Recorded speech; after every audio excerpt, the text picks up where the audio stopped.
Hi everyone, Len Goucher, Gary Hines here, and it's Friday, September the 10th. Gary, just for a quick update, we had a really busy last couple of weeks. And I guess let's start with the ice making process, which started, I believe, August the 22nd. So I know I was there that night, and we put down the first coat.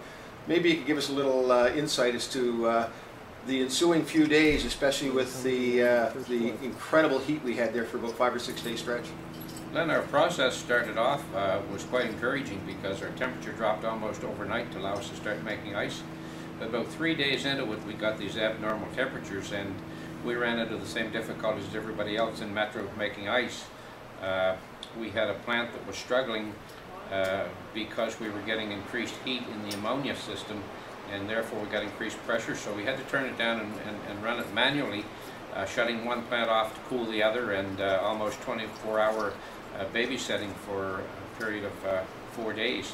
So, Len, it drives your costs a little bit when you're making ice like that, but you know what, we're very fortunate because we presented ice to the people at the same temperature that we did in midwinter.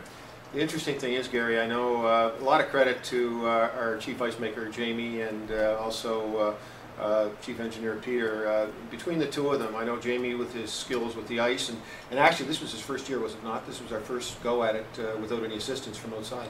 Yes, the first year in, Len, with being a team of inexperienced individuals in a brand new system, we did bring in help, but this year we decided that if we're going to stand on our own 2 feet, it may as well be year one, so that's what we did. And also give credit to Simcoe. We called them on 2 or 3 occasions in relation to the heating and pressure problem we were having to see if it was a plant problem. It wasn't, it was just one of those things that happen with adverse conditions. So credit to Simcoe for coming in and helping us out with that too. And again, you know, I know that you led the team here, and it was great. I'm not trying to slap everybody on the back, but Jamie and Peter and yourself, it was a great team, and the ice over there is amazing. Following that heat, and I know it was amazing, on September the 4th, we had another event, and we had a visitor, Hurricane Earl, which ended up, they say, a tropical storm, but I know I was out in it, and it felt like, when the rain was hitting me, it felt like pins and needles on my face. But how did the dome make out?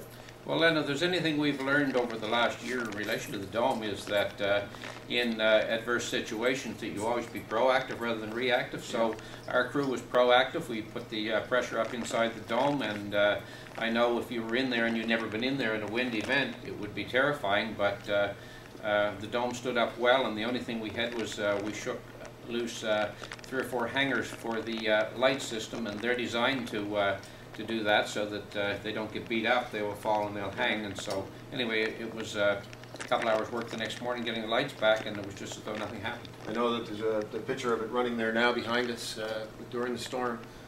I came up and it looked absolutely incredibly stable from the outside, but I guess inside it may be a little different, but I guess that's where the hurricane straps come in and play a big role in holding its shape. Is that not correct? Absolutely. When you were in there and the wind was blowing the length of the dome, it was rippling almost like you're in the ocean, and the areas where the cables are is where you had stability, and that took the big whip out of it that could eventually bring it down. So we had 2 of probably the biggest tests over a very short period of time, probably a 10-day period, which was the high heat. And I don't think we're, you know, God willing, we'll never ever see it any warmer than that around here, because we had several days where it was approaching 100 degrees Fahrenheit, 37, 38 degrees Celsius, and the hurricane. So, I mean, you know what, Gary, I think the dome, for all that's been said, has passed just about every test with flying colors that we could throw at it. Gary, let's just very quickly go to September the 1st. September the 1st was the startup for the preseason with the Bedford Blues organization. Do you want to give us an update on that and how it went? Yeah, Len, everything went well. We had the stands in there, and the parents who came in with their kids for their tryouts and so on were able to use the stands. The evaluators were able to use the stands. We also, and giving credit to HRM, they provided a trailer for a 5th dressing room, which is required by the association to do their trials here. So we've accommodated them, and the only thing that's maybe not right up to scratch is the fact that we're running that little dressing room off of extension cords, but they're working too. The air conditioners are on, and everybody seems to be relatively happy. Again, to go back to the ice, we have ice that's in the same condition that it's in the middle of the winter, and should we get more excessive heat, than we had. We at least know we can make ice and maintain ice. So we're very fortunate there because other rinks around are struggling. Yeah, and again, I'd like to just touch on something as well. HRM providing the trailer. We did attend another meeting, a scheduling meeting with HRM and all of the private rinks as well, back on August the 30th. Do you want to touch on that just from the standpoint of cooperation with the regional municipality? Yeah, that's worked out really well then for them to invite us to the table along with the other private operators, because one thing we're all in together is to provide ice for the kids in the community and for the organizations in the community. And by working together, we're going to be able to standardize it so that hopefully we can bring rates closer to parity. We can actually make the whole thing equal across the board by working cooperatively with them. Yeah. We're really appreciative of their allowing us on board. Yeah, again, Betty Lou Kiln, thanks very much. Betty Lou's led the charge on this from the HRM perspective, from the planning. Betty Lou's been great assistance and great friend to the Rocky Lake Dome this year. So Betty Lou and HRM, thanks very much. Gary, what about ice availability? Should we touch on that very briefly? We can. We've still got a few spots in September. They're not great spots, but we've got a spot or two on the early morning Sundays and late evening Sundays, and the same with Saturday, but pretty much booked full.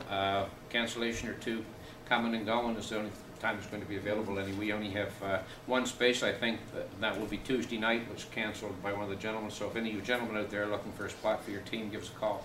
I know that you're handling the bookings, or well, let's say at least most of the bookings. Anybody that's interested in ice availability can give Gary a call here at the Rocky Lake Dome.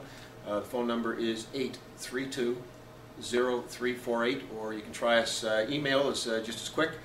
You can email us at rockylake@bellalliant.com. That's rockylake@bellalliant.com.